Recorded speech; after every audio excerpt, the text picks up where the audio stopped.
자, 오늘은 좀 특별한 분을 모십니다. 뭐, 제가, 이 초대석 모시면, 이런 비판이 있더라고요. 아니, 이 진행자랑 옛날에 빨갱이 운동하던 사람들만 불러갖고 하고, 보니까 뭐 알고 보면 반성했는지도 잘 모르겠고, 뭐 이렇게 빨갱이 칭찬, 변명하는 얘기만 늘어났다. 그래서 오늘은요, 좀, 거꾸로요. 이런 표현들만 나오신 그 유동열 원장님께서 싫어할지 모르는데 대한민국 최고의 빨갱이 감별사. 이거 진짜 평생을 이 좌익과 그들의 생태를 연구해 오신 분이죠. 바로 경찰대에서 경찰대 치안정책연구소에서 안보대책 연구관을 하셨고요. 뭐 이따가 한번 여쭤보겠지만 이게 문재인 정권 때 조금 고생을 하셨어요. 그리고 이제 지금은 자유민주연구원이라고 하는 모임에서 조직에서 원장을 하면서 지금 대한민국 안보 최일선에서 어떻게 보면 민간인이지만 지금은 민간인이시면 최일선에서 일하고 계십니다. 최고의 전문가시죠. 자, 오늘 아침 시간에 제가 나오게 하느라고 굉장히 고생했습니다. 함부로 모시기 힘든 분인데 오늘 괜찮은데 아침은 싫대요. 그래서 무슨 소리냐 그냥 나와라. 그래서 제가 거의 강제로 끌고 모셨습니다. 선배 나오셨네요. 네, 안녕하십니까. 자, 뭐 이렇게 나오셨는데 뭐 혹시 제가 빨갱이 감별사 그래갖고 제 기분 어떤지 몰라도 뭐 사실 그렇게 선배 이미지가 돼 있죠. 제가 원장님이라고 하겠습니다. 오늘은 뭐 그냥 본격적으로 진행하겠습니다. 요즘에 그 적발된 간첩 사건들 많잖아요. 그렇죠. 예. 근데 뭐 신문지상에도 그렇게 잘 안 나와요.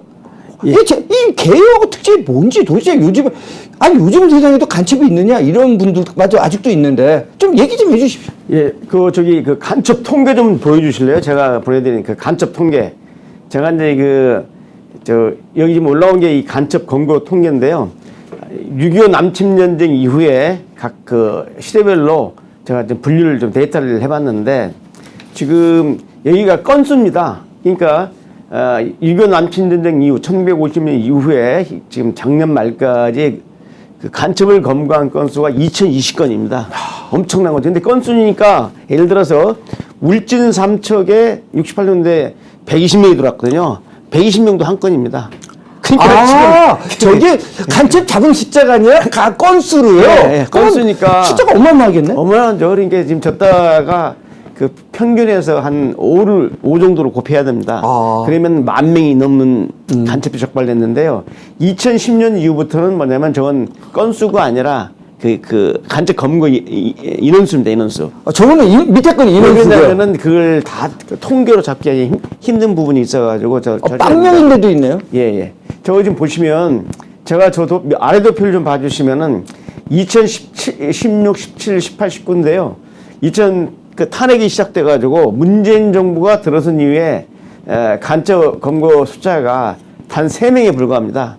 2021년 10명인 것은 그 청주 간첩단 사건을 계기로 이제 간첩을 잡기 시작하다 보니까 나온 거고요. 실적으로 저기 지금 많은 분들이 요새도 간첩 있냐 하는 말을 할 정도로 간첩 건수가 적은데 그 이유는 뭐냐면 저기 3명도 문재인 정부 들어와서 간첩 공작을 해서 잡은 게 아니라 이미 이명박 정부와 박근혜 정부 때부터 공작을 해서 계속 추적을 해서 잡아낸 겁니다. 그러니까 이해했습니다. 네. 그러니까 문재인 정부에서 제대로 공작을 해서 잡은 간첩은 한 명도 없다. 이렇게 보시면 됩니다. 그래서 저렇게 간첩 검거 건수가 적은 이유는 뭐냐면 간첩이 없어서가 아니라 간첩은 많은데 당시 문재인 정부가 북한 김정은과의 이 관계 개선을 모색하면서 이 김정은의 비율을 거슬리면 안 되기 때문에 북한 비유 맞춤이라고 이 간첩을 잡는 대공수사 기관을 갖다가 계속 압박을 했습니다. 아니, 원장님도 이 경찰대 치안정책연구소에 계시다가 문재인 정권 때 나오신 거죠? 아니요, 저는 아닌가요? 예, 2014년도에 나왔습니다. 그건 좀 일찍 나오셨는데. 박근혜 정부 때 박근혜 정부 때 나왔죠. 2014년에 나왔는데 그래가지고 저기 지금 뭐냐면은 명백하게 문재인 정부가 대한민국 안보를 위태롭게 하는 간첩이 있다는 사실을 알고도 간첩 검거를 갖다가 사실상 못하도록 압박을 해서 무력화시킨 결과다. 저는 그렇게 저 데이터에서 저렇게 보는 겁니다. 예.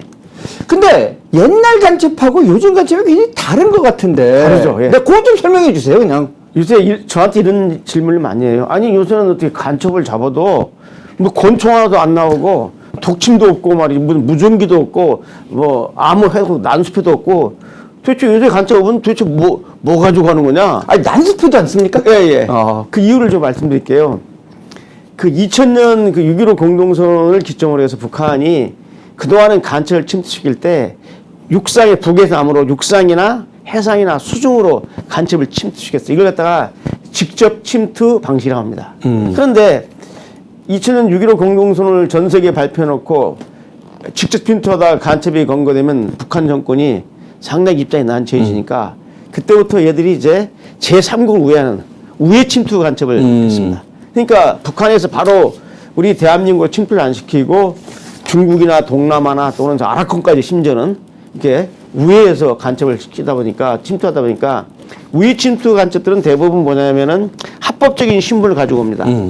자, 합법적 신분을 가지고 들어오니까 이제 공항이나 항만으로 들어오는데 권총을 가져올 수 있습니까? 그 다음에 난수표, 무전기, 독침 안 되죠. 그럼 어떻게 하는 겁니까? 합법적 신분을 가지고 유장해서 국내에 침투한 다음에 국내는 그동안에 북한이 국내 곳곳에 설치해놓은 드보커가 있습니다. 드보커의 러시아말로 이제 무인배사, 무인포스트라고 하는데 무인배사. 간첩 장비를 소위 묻어놓은 장소가 있습니다. 북한 간첩 중에는 전문적으로 우리 쪽에 드나들면서 그 드보커만 설치하는 팀이 따로 있어요. 얘들이 곳곳에 다 드보커를 설치했는데 활동하게 되면은 그 작전할 때 간첩한테 드보커의 위치를 알려줍니다. 관악산, 경도, 위도 몇 도 어디 밑에 있다. 그럼 거기 가서 찾아가지고 꺼내가지고 권총 가지고 거기 공작금도 있어요. 무전기도 있고 비상용 이거 가지고 활동하는데 하나 이제 세밀한 경우가 있었어요.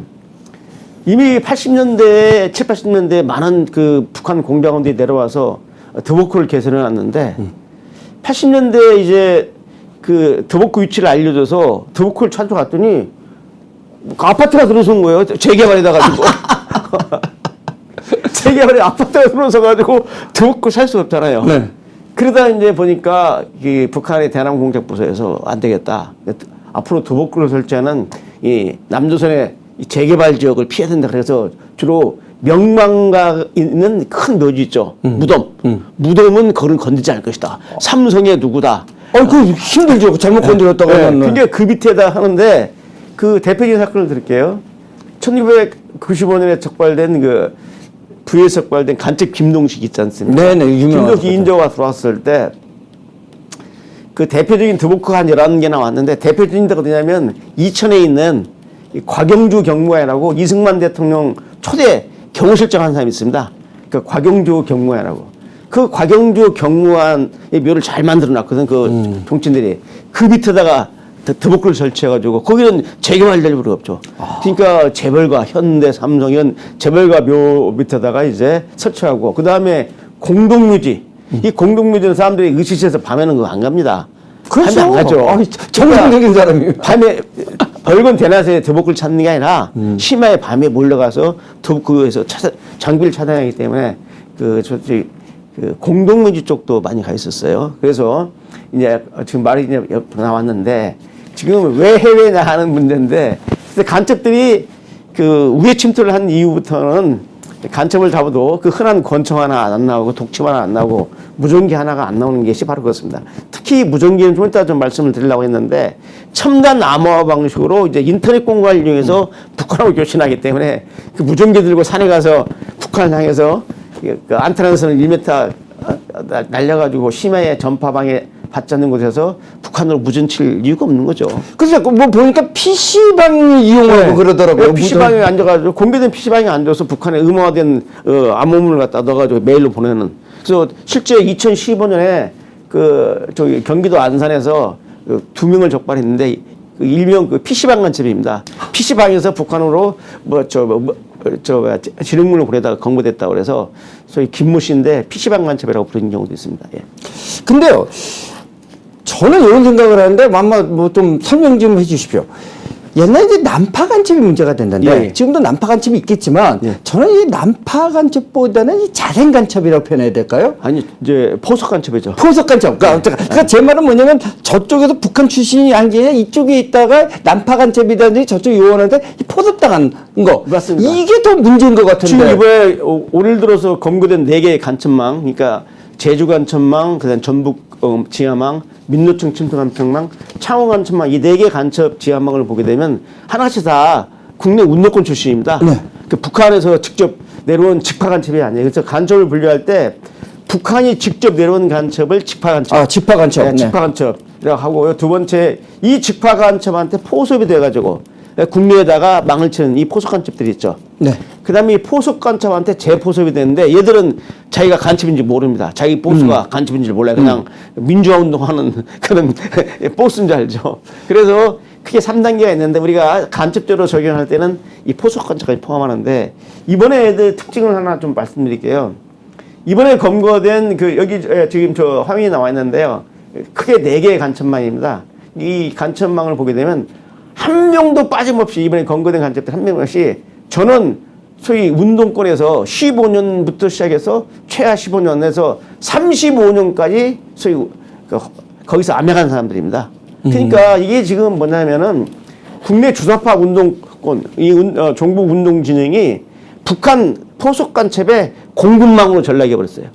그러니까 거기서 다 공급받는 겁니다. 쉽게 말하면 포섭에서. 그래서 지금 뭐냐면은 이번에 그 35년 동안 운동한 자기들은 뭐 민주화 운동을 했다, 뭐 진보 운동을 했다고 하지만은 종북 좌익 운동 한 거죠. 그들 중에서 쉽게 말하면 포섭된 사람들 이번에 이 지하망을 구축해서 지금 전국적으로 하려고 하는데요. 제가 하나만 드릴게요. 아까 그 간첩 포치 지도를 하나 좀 보여주실래요? 간첩 포치 지도요. 대한민국 지도에 저걸 제가 그 저희 자유민주원 주관으로 그 간첩 세미나를 하면서 제가 그 그림을 좀 그려봤습니다. 그래서 제가 그 창원 간첩단인데 일명 그 공식 명칭은 자주통일 민중전이라는 그 조직인데 창원과 서울을 거점으로 활동한 그룹인데 거기 기소장에 나와 있는 그 쉽게 말하면 대북 보고문과 대남 지령문에 나온 내용을 일일이 분석했어요. 그런데 이 창원 간첩단 지휘부가 북한한테 우리가 이렇게 하부망을 구축했다. 하부망 밑에는 새끼조직이라고 합니다. 북한말로 새끼조직. 그래가지고 그걸 제가 그 185페이지입니다. 그걸 다 분류해서 다 점을 찍었어요. 그래서 지금 왼쪽에 있는 그림을 했더니 대한민국이 벌겋습니다. 근데 저게 이제 저걸 갖다 문화일보가 단독 보도해서 그걸 내세웠더니 나중에 동아일보도 받았지만 그 댓글을 보니까 야 일부러 점을 크게 찍어가지고 대한민국을 뻘겋게 만든 게 아니냐. 네, 네. 네모나게. 그래서 제가 아 그래 좋다. 저 다시 제2의 도표를 지도를 만들었어요. 아. 그 동그라미 좀 적게 했습니다. 네. 그래서 대한민국이 뻘겋잖아요. 야. 저게 지금 이번에 검거된 4개 간첩망 중에 그 창원 간첩단 하나만 지금 하부망 포착입니다. 전국에 68개 지역입니다. 와. 근데 여러분들 놀라지 마십시오. 얘네들이 지금 어디까지 갔냐면 지금 한참 공부해야 될 고등학생 조직까지 침투를 했어요. 그래서 고등학교 조직까지요? 그 조직의 명칭이 뭐냐면 위안부 문제 해결을 위한 날개짓. 이게 날개짓 한다는 있죠. 아, 날개짓. 네, 날개짓. 그 위안부 문제 해결을 위한 대학생 조직도 있어요. 대학생 날개짓도 있고. 근데 고등학생 날개짓이 있는데 북한에 보고할 때 그 소위 날개짓 고등학생 제5기입니다. 5기. 이게 1기부터 계속 양성을 해왔다는 소리죠. 5기 15명이 돼서 이러이러한 교육을 시켰다고 보고문을 접한 거죠. 그쪽에 교양시켰다 이런 표현도 많이 그죠? 써요. 아니 교양이죠, 걔들은. 그렇죠. 북한에서는 교양이라고 합니다. 교육시킨 게 아니라. 아니 그러니까 이런 게 문제인 것 같아요. 옛날 우리 간첩하면은 굉장히 좀 무시무시한 사람이 뭐 독침 찔리고 폭파하고 이런 거보다 북한에서 그러니까 북한 말수 쓰고 이런 건데 지금 사실 그게 문제가 뭐 그것도 문제지만 그것보다 더 문제되는 게 이 자생적으로 80년대 형성된 그 좌익 내지는 친공 친북주의자들 이거가 이 집화 간첩과 연결을 내면서 간첩 행위를 하고 있다. 근데 아닙니까? 80년대에 형성된 그 소위 종북 세력이 그 자생적인 게 아닙니다. 그게 이제 PD가 우리 대한민국 자유운동권 중에 막스 레닌주의를 신봉하면서 남한혁명을 하겠다는 애들은 이것은 PD 또는 좀 트로츠키 계열인데 이쪽은 자생적이에요. 자생적으로 생긴 게 많은데 이쪽 그 종북 계열은요, 이 북한이 철저한 정교한 대남 공작에 의해서 쉽게 말하면 형성된 진영입니다. 종북 진영. 자생적으로 생긴 사람들이 아니에요. 뭐, 전 그 말에 지금, 동의합니다. 다만 이제 제가 자생이라고 썼던 건 뭐냐면은, 그러니까 아까 말한 새끼죠. 그러니까 포섭간첩이 아니라 그 새끼로 가니까 여기서는 자기네들이 위가 포섭됐는지도 모르고 뭐 이렇게 한 거죠. 그러니까 예전부터 모릅니다. 예. 이런 기억도 나요. 제가 대학교 이제 2학년, 3학년 올라갈 때 선배들이 와서 이제 소위 말하는 핵심 2학년, 3학년에서 추려져서 있는 사람들 놓고 이제 윗동네 사람들과도 해요. 깜짝 놀랐었거든요. 예, 예. 근데 그 윗동네. 네, 북한이죠. 네, 그런 거 있고. 근데 이제 문제는 이런 것 같아요. 옛날에 보면 영국 같은 경우에 역시 케임브리지 대학의 그 공산주의자들 여기에 소련 간첩들이 들어갔을 때 활동에 쉬었다는 거 아닙니까? 예, 그래서 내가 소련에서 왔다 그러면은 둘 중에 하나였다는 거 아니에요. 아, 나 힘드니까 협조 못 하겠다. 든지 아니면 열심히 하겠다는 건데 협조 못 하겠다 해도 최소 신고를 안 했다는 거고요. 예.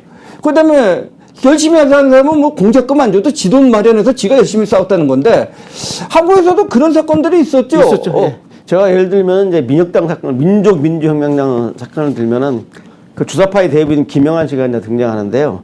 이 당시 국내 그 종북 운동권에서는 제일 중요한 게 뭐냐면 북한의 지도를 받았냐 안 받냐가 중요합니다. 근데 이제 원래 이 민혁당은 당이 되기 전에 그 반제 청년동맹이라고 해서 1989년 그 3월 3일로 기억이 됩니다. 제가 그 반제 청년동맹 출범 소문을 제가 그때 분석을 했거든요. 경찰청 치안본부 있을 때.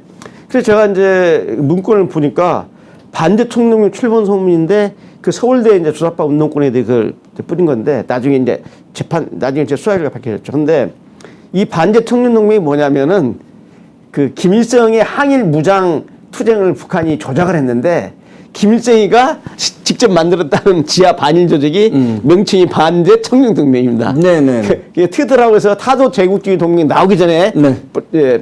벌써 이제 초등학교 6학년짜리 중학교 1학년 때 만 12살인가 그렇게 돼요. 네. 그러니까 그래서 반제 청년동맹이라는 명칭을 거기서 딴 거고요. 그런데 북한이 보니까 그 뭐 언론에 크게 났죠. 반제 청년동맹이 막 등장해 보니까 북한이 보니까 재밌는 애들이거든. 그러니까 자기들로 직접 연이 닿은 애들은 아닌데 자기들이 공작해서 구축한 세력은 아닌데 이렇게 훌륭한 남한의 주사파 운동권 애들이 애국주의 활동하고 제가 그런 거를 아까 자생적으로 그래가지고 북한에서 검열간첩이 윤택님에 들어옵니다.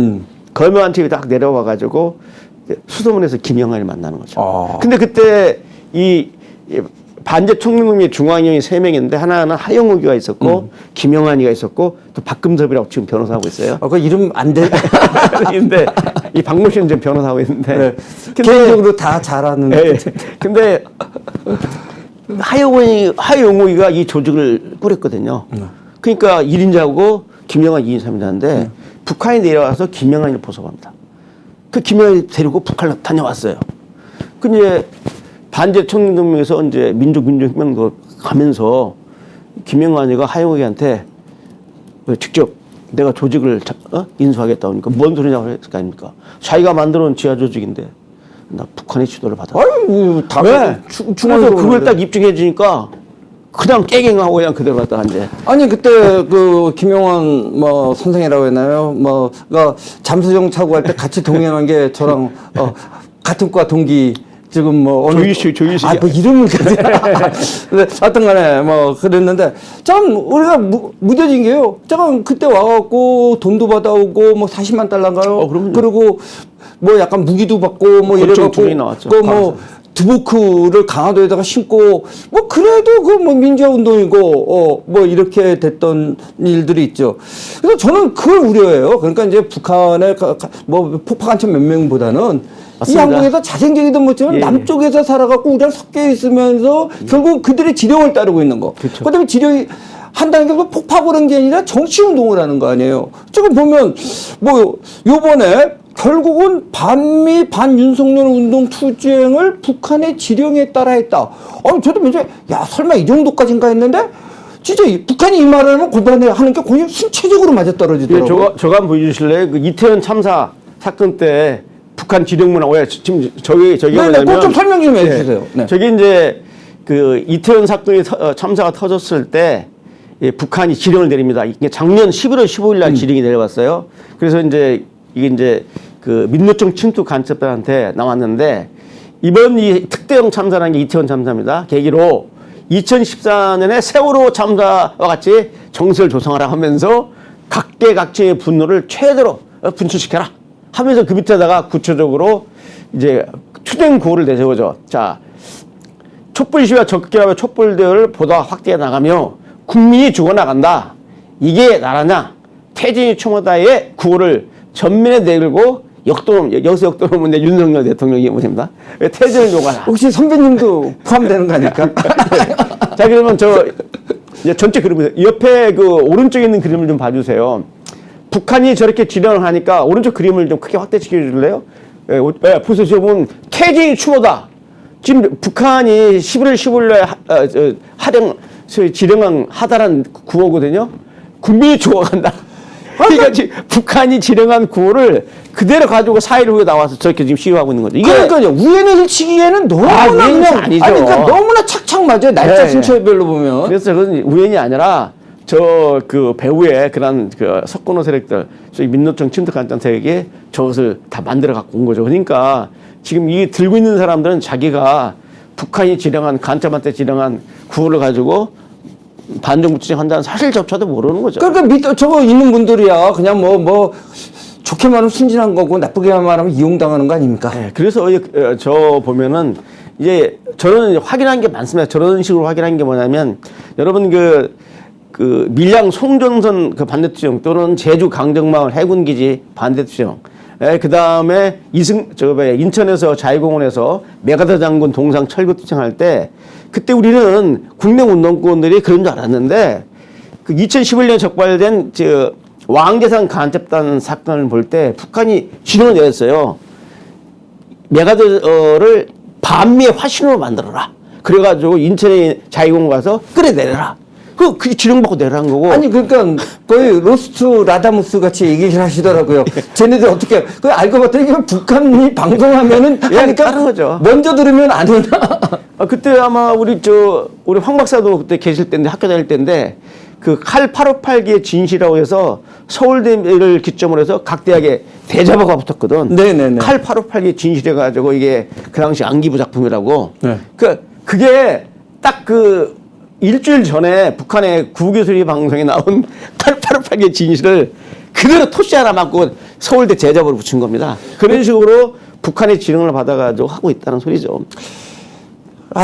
참. 이번에 특징을 좀 말씀드릴게요. 우리 펜앤마이크 시청자들 꼭 알아두셔야 돼요. 말씀해 주십시오. 지금 이번에 중요한 특징은 뭐냐면 내가 이번 사건을 4개 간첩단을 넣고 가만히 보니 뭔 특징이 있냐면 첫째는 얘네들이 그 남한혁명의 주력군을 대상으로 세력화를 시도했어요. 그럼 북한이 설정한 남한혁명의 주력군은 뭐냐면 원래 이 공산주의 혁명, 사회주의 혁명의 주력군은 딱 하나 프롤레타리아 계급 하나뿐인데 이제 남한혁명에서는 프롤레타리아 계급에다가 제2의 주력군 농민 여기서 이제 레닌이 러시아 혁명을 하려고 하니까 당시 러시아 상황이 너무 열악한데 저급한 자본주의, 고도로 발달된 자본주의 사회에서 혁명이 발생하는 건데 안 맞거든. 그렇죠. 그러니까 노동자가 소수죠. 10%도 안 됐어요. 네. 그 당시 러시아에 1917년. 그러니까 이제 레닌이 농민 중에서 땅 없는 빈농들을 그 노농동맹을 형성해서 노농하고 병사동맹을 형성해서 가지고 러시아 혁명을 한 거예요. 이때 노농동맹은 농민이 주력군이 아니라 보조역량이었습니다. 그렇죠. 그런데 1940년대 중국 모태통이 중국 혁명을 하려고 하니까 전체 국민의 80% 이상이 빈농이야. 그러니까 네. 이 농민을 무시하고는 그리고 그 혁명의 주력군인 그 노동자는 8%도 안 돼요. 그러니까 모태통이 아니다. 그래서 레닌의 그 이론을 갖다가 창조적 적용해서 노동자와 농민을 주력군으로 해야 된다. 그래서 농민이 주력군이 된 게 중국 혁명 때입니다. 1950년에 6.25 남침전이 끝나고 나서 김일성이 생각하니까 남한 혁명의 주력군을 편성하는데 노동자와 농민을 그대로 주력군으로 본 거예요. 그리고 나서 80년대에 청년 학생을 추구합니다. 3대 주력군. 왜? 김일성에 보니까 80년대에 보니까 이 남한의 청년 학생들이 변혁적 의지가 높다는 거야. 얘네들을 주력군으로 끌어다닌다. 그래가지고 3대 주력군이 됐는데 91년에 또 김정일이 지시로 진보적 지식인을 주력으로 놓고 있습니다. 그 이유는 뭐냐면 80년대 남한혁명에 주력고 있던 청년 학생이 90년대 같으니까 다 사회 각계각층에 진출해가지고 교수 된 사람들은 민교요, 교사 된 사람은 전교조, 변호사 된 사람들은 민변, 그다음에 기자 된 사람은 언론. 우리 사회 각계각층에 편이기 때문에 얘들을 진보적 지식인으로 표현을 하면서 4대 주력군이야.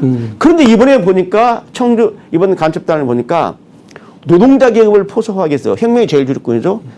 민주노총을 완전히 장악하려고 그 소위 123만 명의 조합을 가진 민노총을 장악한 겁니다. 그런데 재미난 게 있어요. 민노총뿐만 아니라 이번에는 한국노총까지 침투시켰어요. 왜?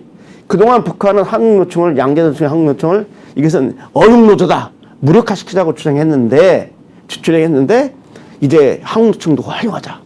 그래서 최근에 한국노총이 경산노위를 탈퇴하고 윤석열 퇴진을 갖다가 공식으로 외치는 것도 무관하지 않습니다.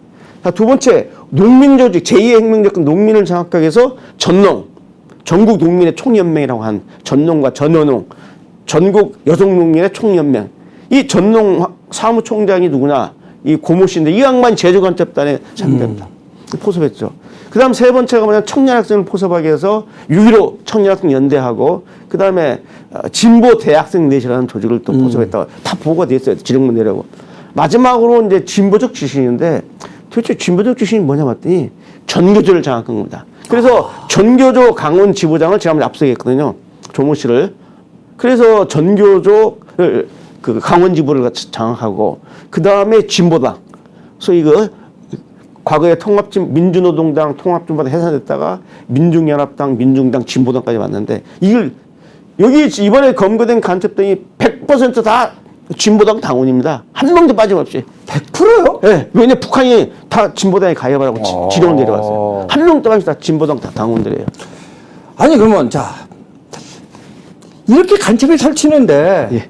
뭐 어저께 얘기했더니 댓글도 붙은 거 있고 근데 국정원 대공수사권이 올해 말로 종식되고 내년부터는 없다라고 예. 하는데 어떻게 해야 됩니까? 그다음에 국정원에서는 이거 섭섭해 한다고 하면 국정원에 이거 일종의 자기 나와바리 싸움이다라는데 국정원 출신이 아니시기 때문에 오히려 경찰 좀 객관적으로 좀 저는 그 문재인 정부 때 국정원의 대공수사권을 그 경찰 이관시킨다라고 했을 때 저는 적극 반대였습니다. 그래서 심지어 제 그 제자들이나 후배들이 전화가 와서 이 선배는 말이야 교수님은 우리 경찰청 출신인데 경찰청이 힘 받으려고 하는데 왜 자꾸 국정원 편드냐고 말이야. 뭔가 조직이 커지고 예산이 많아지면 좋은 거 아닙니까? 그래서 제가 이 나라를 위해서다라고 제가 화를 내면서 얘기를 했는데 뭐냐면 문재인 정부 때 국정원의 대공수사권을 없애는 것은 뭐냐면 우리 대공수사 역량을 무력화시키자는 겁니다.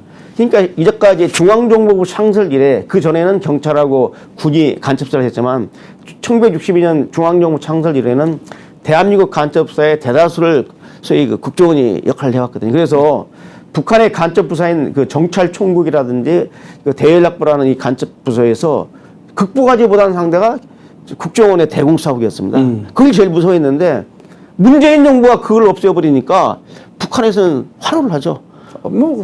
자, 이 얘기는 뭘 의미하냐면 문재인 정부가 국가 안보를 생각한다고 할 때 북한의 비합법 간첩 공작을 소위 막아야 될, 제어해야 될 이런 대공사건을 없다는 것은 결국은 북한 김정은의 눈치를 본 거고 북한의 대남 공작에 힘을 쓰려고 말 수밖에 없는 거죠. 그걸 가지고 박인환 교수가 최근 국회에서 열린 세미나 때 국정원의 대공수사권을 없앤 걸 보니까 도대체 최근 간첩단 사건과 연락해보면 문재인이가 간첩이라고 볼 수밖에 없지 않냐는 말을 해가지고 난리 난 겁니다, 지금. 네. 근데 그때 현장에 제가 있었어요. 그래서 토론자도 있었기 때문에. 그래서 문제가 뭐냐면 국정원의 대공수사권을 없애면 절대 안 되는데 현실적으로 지금 국정원법이 돼 있기 때문에 지금 그것도 뭐냐면 2019년에 통과시킬 때, 아니 2021년에 통과시킬 때 그 3년 동안 유예하는 조항을 제가 집어넣은 겁니다. 제가 발의를 해서. 네. 그때는 그냥 당연히 틀렸죠. 자유한국도 오르고 야땡으로 국정원 대공수사권 못 지키면 다 퇴장해버렸어요.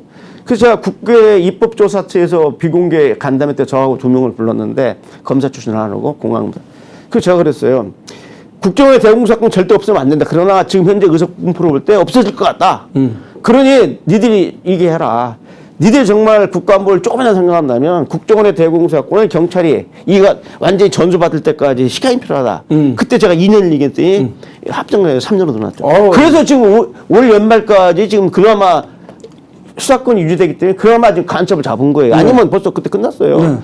지금 뭐 창원 간첩당 민노총 간첩망 못 잡습니까? 국정원에서 잡은 건데. 아니, 그러니까 경찰도 능력이 있지만 또 이제 해외 요즘은 간첩이 수수에 한국만 있으면 경찰도 잡는데. 우리 경찰은요. 예, 해외 조직 같은 경우 아직 경찰이 없지 않습니까? 우리 경찰은요. 그 해방 직후에 간첩 잡은 게 다 대부분 경찰입니다. 중앙정보부 창설 이제니까. 아니, 그 국내 근데 문제는 이제 국내 간첩은 잘 잡는데. 근데 요즘 순수 국내 간첩이 별로 없잖아요. 아까 말했지만 제3국 우회하는 네. 우회침투 간첩인데 해외에 우리 방첩망이 없어요. 네. 방첩망이 없고 더 큰 중요한 일은 뭐냐면 저희 경찰은 합법적인 기관입니다. 그러나 저쪽은 정보기관이기 때문에 국가안보와 국익을 위해서는 합법 비합법을 가리지 않고 국익을 위해서 정보 활동을 하는 거든. 근데 저쪽은 비합법 활동을 하면서 필요할 때는 문서도 절취하고 도청도 하고 기만을 하고 하는데 우리 경찰은 그거 할 수 없어요. 합법. 그렇죠. 그렇기 때문에 이러한 그 저희 대공첩보전선에서 경찰만이 하기에는 매우 지금 어려운 측면이고 그래서 내년 총선 때 다수석을 차지하면은 국정원의 대공수사권을 다시 부활시키는 방법이 있고 아니면 아예 국정원한테 주기보 하면은 국정원 경찰 방첩사령부의 대공인력으로 저희 대테러 방첩 또 사이버 안보 등등을 책임지는 제2의 대통령 직속의 제2의 국가안보 수사청이라든지 미국의 FBI식으로 이런 걸 만들어 가지고 대처하는 방법이 어떠냐 하는 생각이 가져봅니다.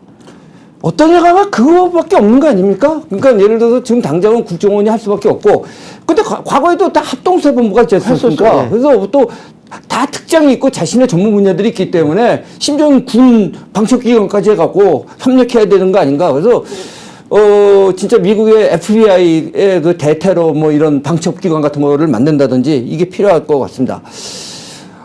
근데 제가, 뭐, 이거 좀 좋아하신 질문인지 모르겠는데, 지난 7월 3일 날, 뭐, 얼마도 되지 않은데, 일본 NHK에 아주 크게 나오셨던데. 예, 그게 뭐냐면, 이제 이 간첩에도, 오프라인상의 간첩이 있지만, 온라인상의 간첩. 사이버 간첩이 있습니다.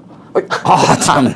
북한이 지금 2000년 이후에 사이버 공간을 활용한 간첩 행위를 엄청나게 했거든요. 그래서, 이번에 일본 NHK에서 외신에서 계속 북한이 해외에서 사이버상에서 도둑질하는 사이버상의 금전 탈취에 대해서 계속 궁금해하고 있는데 저한테 제가 그 발표한 사이버 관련 논문이 많거든요. 그래서 찾아와서 NHK에서 북한이 어떻게 사이버 공간을 이용해서 공작을 하고 어떻게 금전을 탈취하는지에 대해서 제가 그때 인터뷰를 해서 인터뷰 내용들이 상당히 길게 나왔습니다. 아니, 그러니까 저도 네. 놀랐어요.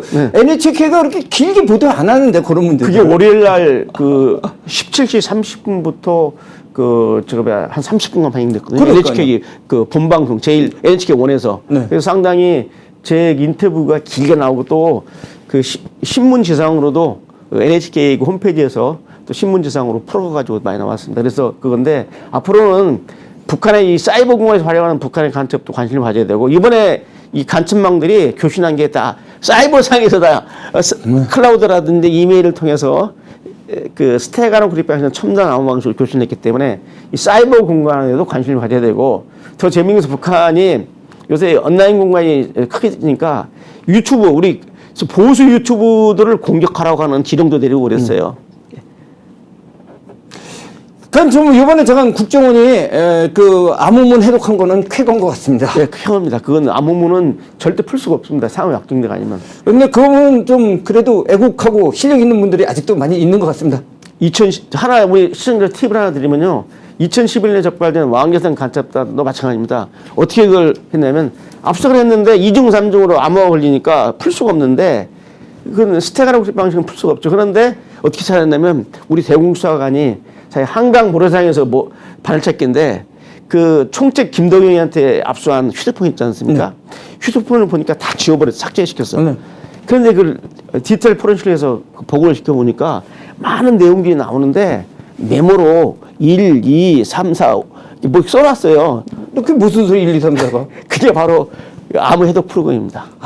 5단 그러니까 암호 해독 프로그램을 넣으니까 북한은 어떻게 했냐면은 북한에서 우리 왕자한테 내린 지령을 까보면 뭐가 나오냐면, 이메일을 까보면 뭐가 나오냐. 죄송합니다. 깐다고 해서 죄송합니다. 그 보면 뭐가 나오냐면, 지금식 때문에 보니까 뭐가 나오냐면, 서울중앙 일간지 신문 기사가 나와요. 근데 거기에다가 혹시나 해서 5단계를 딱 집으니까 쫙 이제 풀면서 지령이 쫙 나오는 거예요. 그것도 음으로. 그 음으로 이제 풀어야 돼, 우리가.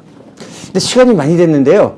하나만 개인적으로도 그렇고 이게 시청자도 궁금해하는 게 있어요. 우리가 보면 이 대공수사하면은 자꾸 북한 얘기만 하는데 이 국제사회가 복잡해지면서 이 인천국제공항 허브가 되면서 여러 가지 넓으면서 스파이들 중국, 러시아 뭐 이 스파이들의 천국 허브처럼 돼가는 모습도 있는데 이것도 좀 생각할 때가 된 거 아닙니까? 우리 황 박사님 잘 지적하셨는데 그래서 지금은 대공수사라고 않고 안보수사라고 합니다. 안보수사. 그러니까 북한의 대남 간첩공작뿐만 아니라 우리 대한민국의 안보를 또는 국익을 위태롭게 하는 쉽게 말하는 제3국 외국 우방국도 마찬가지입니다. 또는 넌스테이트 액트라고 해서 비국가 행위자들 이들까지 다 포함해서 대한민국의 안보를 위태롭게 하는 세력들을 소위 이거 탐지하고 이걸 갖다가 제어할 수 있는 안보수사를 하는데 지금 산업기밀도 엄청납니다.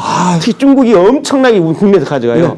그 산업기밀도 제가 최근 세미나에서 얘기했는데 간첩의 범죄에 포함시키자. 산업스파이도. 그거 간첩 아니에요? 간첩이죠. 근데 지금 우리 국내법은 그렇게 안 돼 있습니다.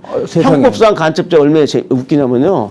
형법 98조가 간첩죄인데 적국을 위해서 간첩 활동을 해야 돼. 그런데 북한 간첩은 북한이 헌법상 국가가 아니기 때문에 적국이 아닙니다. 네. 그래서 지금 북한 간첩은 형법 98조 간첩죄를 적용하는 게 아니라 국가보안법 제4조의 목적수행 간첩죄를 적용합니다. 그래서 그렇게 국가보안법을 없애려고 하는 거예요. 그렇죠. 국가보안법도 없어지면 간첩 북한 간첩을 못 잡습니다. 못 잡는 거네. 잡아도 뭐 기소를 못 하는 거네. 아니 그 전에 어떻게 했냐면 국가보안법이 목적수행 간첩죄가 신설되기 전까지는 형법 98조를 대법원이 해석을 했어요. 북한은 헌법상 국가가 아니지만은 이 경우에는 북한을 국가로 간주해야 된다. 그래가지고 준적국의 개념을 내세워서 북한 간첩을 정말 법적 해석이 매우 좀 어렵죠. 간첩행위 특히 산업스파이는 건 뭐 적국이 아니라 심하게 우방국이라도 잡아야 되는 거 아닌가. 그래서 지금 이 법 개정을 저도 계속 주장했습니다. 예. 자, 시간 많이 됐는데요. 제가 혹시 질문 빼트려 놓은 거 이런 거 한번 물어봐야 되는데 얘기 안 했다. 혹은 저 보지 마시고 카메라 보시고 시청자분들한테 마지막 멘트 한번 날려주시죠. 여러분 지금 대한민국은 지금 제 판단하는 6.25 남친 전쟁 이후에 가장 큰 국가적 위기 상태에 직면해 있습니다. 여러분 지금 상태를 평화라고 생각하시는데 평화가 아닙니다. 여러분 내 몸속에 악성 암세포가 막 자라고 있는데 정작 당사자는 나는 건강하다 라고 그렇게 생각하는 사람들의 종말은 뭡니까? 그거 죽음이잖아요. 지금 대한민국이 안보의 삼축이 흔들려가지고 지금 매우 지금 위기 상황이기 때문에 우리 대한민국의 우리 선열들이 이 자유대한민국을 지키고 지킴뿐만 아니라 세계 10위권의 경제 강국으로 만드는 데는 강력한 튼튼한 안보와 사회 안정이 토대입니다. 그래서 이 사회 안정을 토대하는 우리 이 안보수사관들, 대공수사관들의 이 노고에 대해서 여러분이 정말 마음으로 박수를 쳐준다면 그분들의 노력이 헛되지 않을 겁니다. 예, 이상입니다. 아유, 선배, 감사합니다. 근데 NHK뿐만 아니라 저희 같은 데도 좀 나와서 국내 시청자들한테 많이 알려주세요. 예, 감사합니다. 네, 그러면 나중에 또 모시겠습니다.